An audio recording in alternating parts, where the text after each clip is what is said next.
Thank you for taking the time out to come to this fireside chat today. I understand we're between you and lunch, hence the fireside chat. My name is Vik Singh, and I'm the Trade Investment Commissioner for Australia, posted in Bangalore and looking after our education interests in the South Asia region. Transnational has never been more important. I think if I was to look at the priorities that we have within our team, obviously we focus on ensuring that Australia is positioned as a premium destination for students looking to study overseas and study in Australia. But more and more we focus a lot of our efforts and got a large team working on what we call Study with Australia. So that's really transnational education. That's to make sure that more Australian education is available in India and for students to study here. With me today, I've got a fantastic set of panelists who need no introduction. Ravneet, I'll pass to you and you can do a bit of an introduction, but of course, I take a lot of credit for the work that you've done. I stand up with a lot of pride and talk about how Australia was the first mover for branch campuses in India, and it's just an immensely proud moment for all of us. So I think if I can just start with you to share your experiences about transnational in the last 30 years or so of Deakin in India. Thank you, Vic. A very good afternoon, everyone. A pleasure to be here. I guess the point worth making at the start is that we are in a very different era of collaborative partnerships and education in India. International education in India has never been the way it is at the moment. What we see today, one would have never thought that education will open boundaries, will open doors for foreign universities to set up in India. I think the National Education Policy 2020 was a starting point, and I think from there onwards it has been an upward trajectory in terms of where policies are taking us and where the future of education in this country is. Deakin being the world's first university to set up an office here 30 years ago, but also the world's first to set up a campus here, I think is only possible because of the understanding that we have of the country and because of the partnerships that we already have and the future commitment, trust, and engagement that we have with this wonderful country. For Deakin, the next step was a very natural step to see what can we do to work closely, to contribute, engage, and learn from this campus that we have set up in Gift City in Gujarat. It is an immense, I would say, step forward.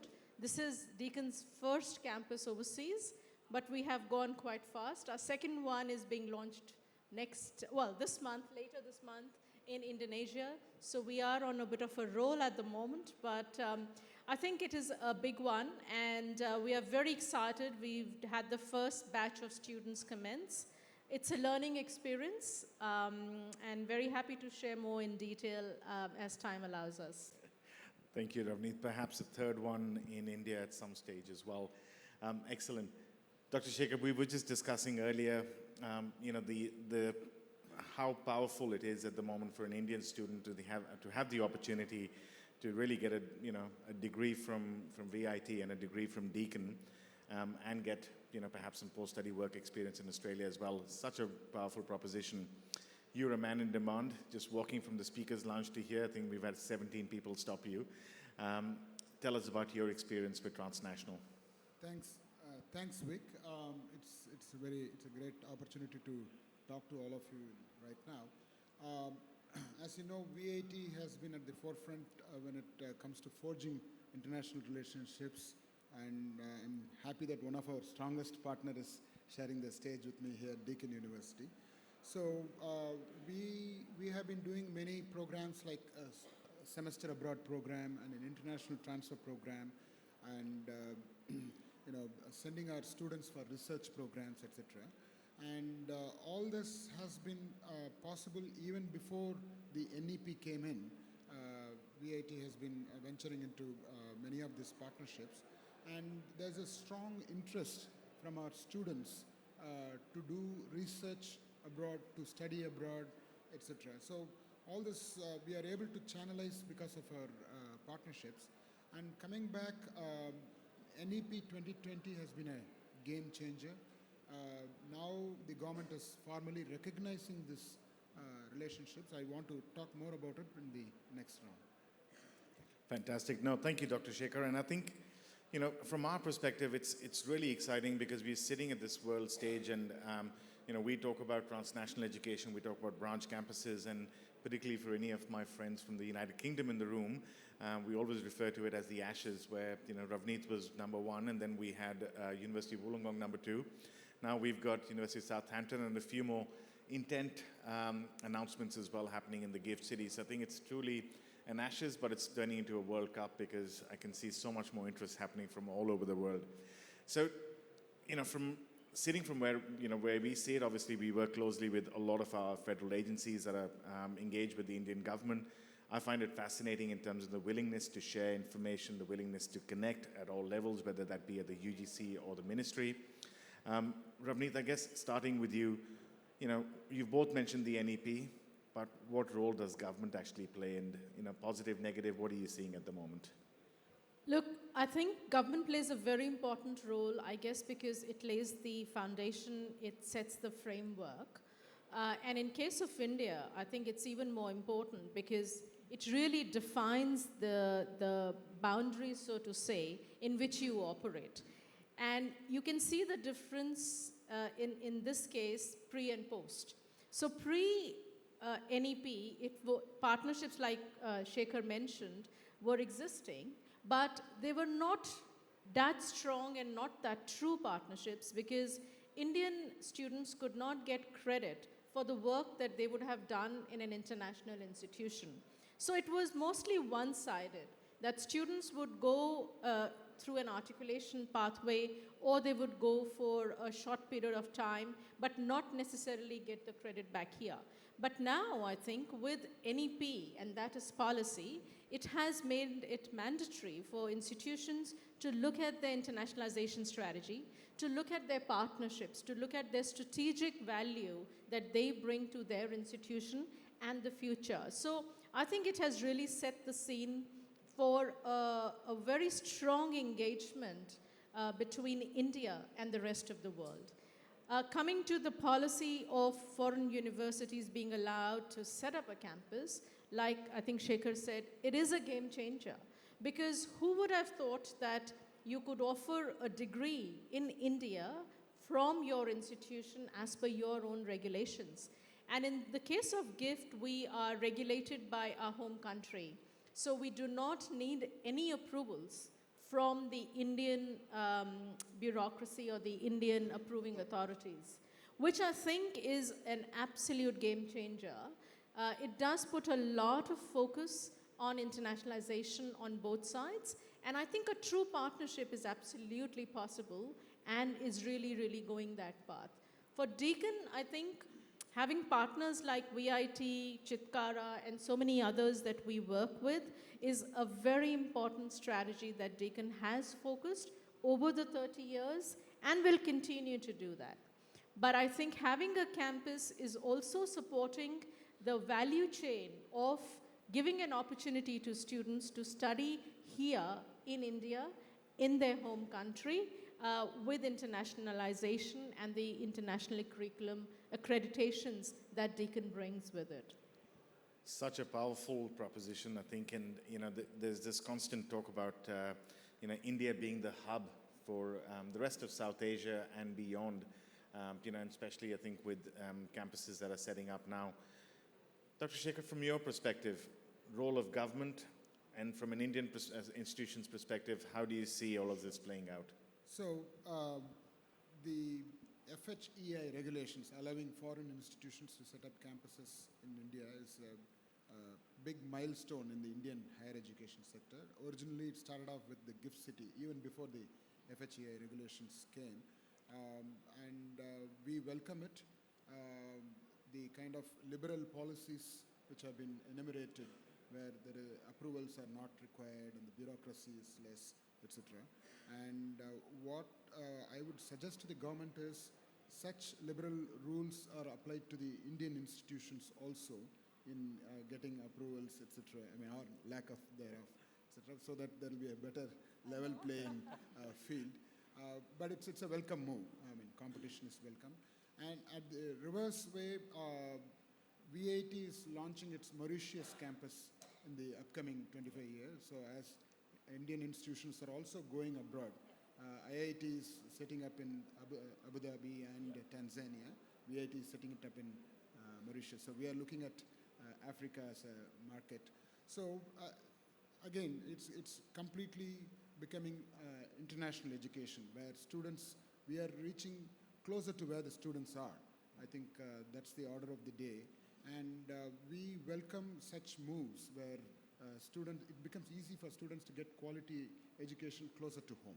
I think that's the gist of it.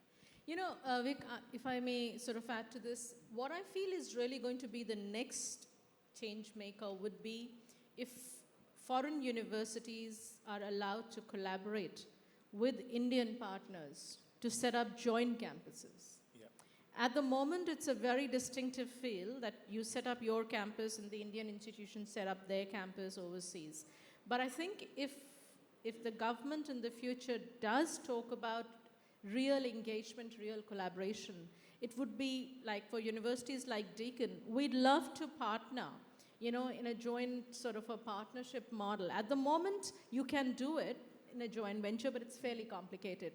But I think if we can, we are not like, for us, we are not brick and mortar builders, right? We want to be knowledge partners. We are a university. We want to bring in our knowledge, our expertise, and collaborate from that perspective rather than investing in making buildings and building buildings. So I feel a really strong partnership with wonderful institutions, you know, that are in India. If universities can collaborate and set up campuses together here and elsewhere, I think would be fantastic. The other thing I think worth mentioning is how do we optimize on the best in the world, whether it is for use of AI, use of technology, use of data, and also looking at joint research and outcomes to real world problems. I think when you set up joint ventures and joint partners, all of these things become a mandatory part of your campus. And I think that is going to be very powerful for this generation. I also see a lot of mobility. You know, the students of the future, possibly 6 months in India, 6 months in Dubai, 6 months in Australia, and getting the same quality of education everywhere at a price difference based on where you are living. And the possibility of you getting global jobs. So boundaries will not matter into the future. I think we are going to be talking about that aspect of engagement and mobility for students, for staff. You know, our professors, at the moment we have a 70-30, 70% are here and 30% fly in. But I think the future will be very different. Fantastic. Actually, I was going to come to that in terms of just your future predictions, but I think you've articulated that really well. We see a lot of robust, positive discussions happening between partners and their desire to set up jointly. In fact, I think, you know, I'm here for a 3-year period, and I've got 2 years left. If I can walk away knowing that we've got an Australian, Indian, and perhaps a UK or US university together, how fantastic.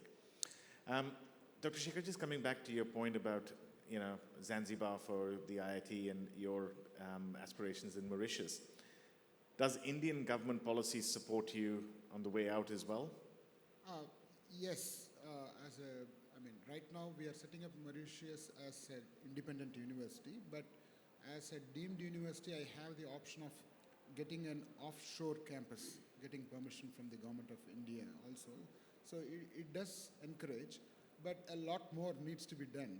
As Ravneet was giving some ideas, we should allow more collaborative campuses rather than being isolated units, because every partner has their own strength. I mean, try getting building approvals and purchasing land in India for Deakin. It's not that easy. It's not easy. Whereas VAT knows how it can be done. So each partner can bring in their own strength and then create collaborative campuses, which is the beneficiaries of the students ultimately.